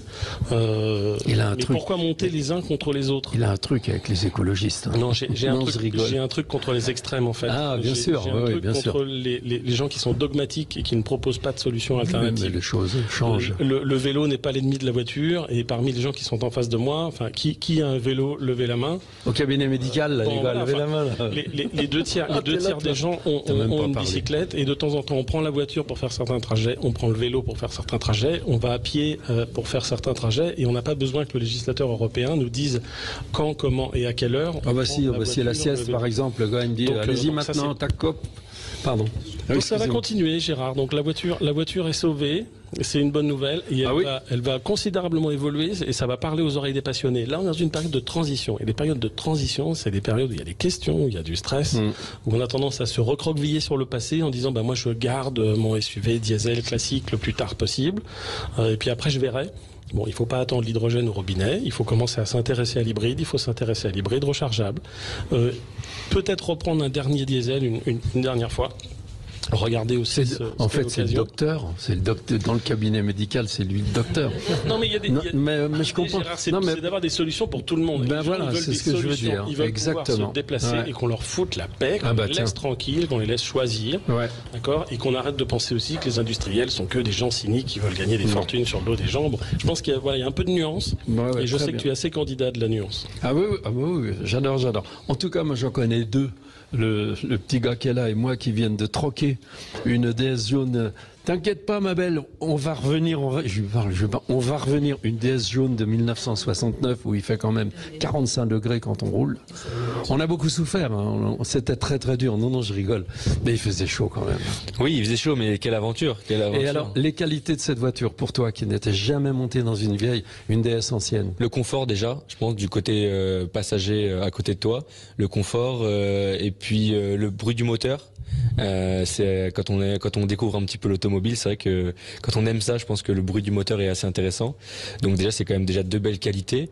Et puis après aussi quand même il y avait quand même de la place pour loger au moins tous les bagages. Donc quand même la place qu'il y avait. Donc c'est quand même pas mal de qualités. Et puis si les virages, c'est vrai qu'on se croirait dans un petit film ou dans un jeu vidéo quand on prend les virages.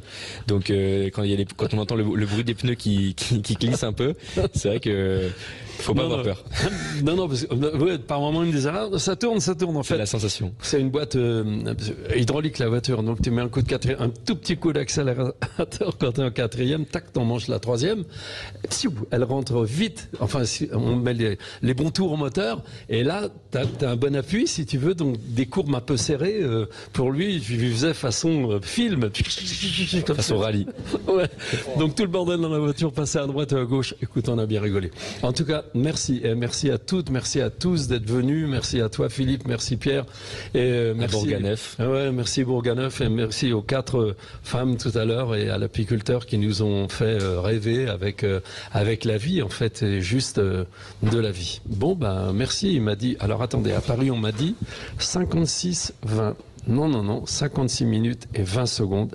Il y a 55-39, ça veut dire que ils appellent ça combler à la radio. Donc le gars, il dit, mais qu'est-ce que je vais raconter? Je vais raconter simplement que la tournée qu'on est en train de faire avec Antoine, c'est vraiment éclatant. On vous voit, on vous parle ici ou ailleurs, et ça nous apporte vraiment beaucoup de plaisir. Et hier, à la même heure, il y a 3 chanteurs jeunes qui allaient faire un concert, qui m'ont raconté des choses qui m'ont vraiment touché et ému. Donc, nous, Antoine et moi, pardon, nous vous remercions sincèrement. Merci beaucoup. 4 filles, 6 petits-enfants. C'est un boulot à plein temps, le plus beau rôle de ma vie. Et ça commence aujourd'hui. J'ai pas le rôle principal, c'est la vie. Et c'est normal. 1, 2, 3. Quand t'auras 10 ans, moi j'aurai 80 ans. Quand t'auras 20 ans, j'aurai 90 ans. Et pour fêter tes 30 ans, je t'offrirai mes 100 ans en chantant. Pas facile d'avoir 2 vies, il me faudrait 1 siècle et demi pour connaître ton mari, tes enfants et tes amis, pour que ta grand-mère adorée leur raconte mes 68. Notre histoire a commencé là, et puis j'ai fait du cinéma, de la radio, de la télé, mais on s'est jamais quitté. Faudra surtout parler d'elle, ta grand-mère est exceptionnelle. T'en fais pas, pépé. Je serai toujours là pour parler de toi. T'en fais pas, mémé. Je serai toujours là pour parler de toi.